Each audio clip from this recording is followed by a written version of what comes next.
সকলোকে নমস্কাৰ জনাইছোঁ। আপোনালোকক সকলো ভালেই চাগে।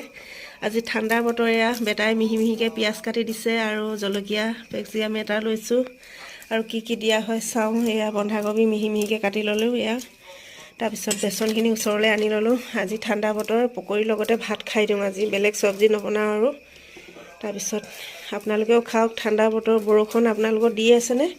আমাৰো বৰষুণ দি আছে। এইটো বিলাহী দি দিয়া। আৰু কি যে খাওঁ আমি, এয়া শুকান চানা ভাজি লৈছোঁ, কুটুককৈ চুবাই খাওঁ লাল চাহৰ লগত। তাৰপিছত এই মেকুৰীজনীয়ে মেও মেওকৈ মাতি থাকে, পকৰী খাবৰ কাৰণে ওচৰত ৰখি আছেহি। খাবা দেই, বনাই আছে। অঁ হ'ব বুলি কৈছে। তাৰপিছত এয়া আমি এতিয়া বনাই মেলি খাওঁ আৰু। ভাত বনাই দিম, এফালে পকৰী বনাই দিব, হৈ যাব। আপোনালোকেও খাওক দেই। আপোনালোকেও যদি ওচৰ পাছৰ আহিব খাবলৈ আৰু বনাই লওঁ। আপোনালোকৰ ঘৰলৈও যাম পকৰী খাবলৈ দেই। আমাৰ ইয়ালৈ আহিব। এয়া বনাই আছোঁ। এয়া পূৰা মোৰ ফেভৰেট কেৰাহীখন চাওকচোন কি ধুনীয়া। বহুত ফেভৰেট এইখন কেৰাহী, মই কেতিয়াও এৰিব নোৱাৰোঁ। আৰু ইয়াত বনোৱা টেষ্টটো বেলেগ হয় এইখন কেৰাহীত। আৰু এয়া মই পূৰা বাচন বনাই আছোঁ, খাবলৈ হ'ব আৰু। এতিয়া এয়া পকৰী 3-4টা হৈয়ে গ'ল। কেৰাহীখন সৰু যিহেতুকে। আৰু এতিয়া খোৱা বোৱাত লাগি যাম আৰু।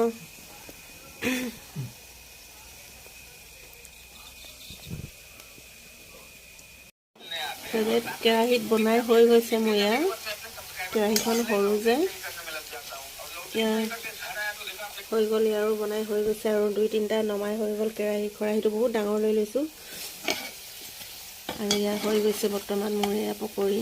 কালাৰটো ধুনীয়া হৈছেনে বাৰু? জলকীয়া খুব কমটি দিয়া হৈছে। কমটি নহয়, বেছিয়ে দিয়া হৈছে, কিন্তু চবেই নোৱাৰে।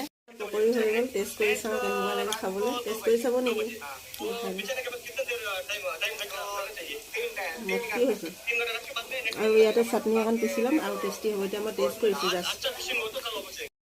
বনোৱা নাই, মোৰ বেটাই বনাইছে। কিয় বনাইছে বুলি ক'লে, মোৰ হাতকেইটা যে এয়া একদম হিলাব পৰা নাই। হাতখন আঙুলি মোৰ মাইনা সৰু হৈ থাকোঁতে ক্লাছ 1ৰ পৰা মোৰ বিষটো এতিয়া আকৌ ওলাইছে। চাওকচোন, এয়া মই সূতা ধৰিব পৰা নাই, ঝাৰু ধৰিব পৰা নাই।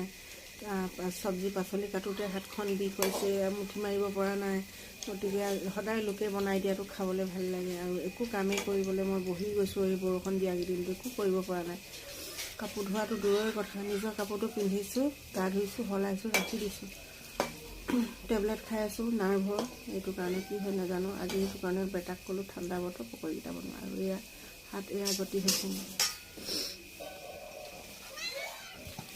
হৈ গ'ল পকৰী। আৰু কণবিলাহী কেইটামান ছিঙি আনিছিলোঁ, সেয়াই পকৰী হোৱাৰ পিছত এইকেইটাই কণীৰ লগত ভাজি দিম, চাটনি নিচিনাকৈ। পকৰী ভাত তেনেকৈ খাই দিওঁ আৰু আজি ঠাণ্ডা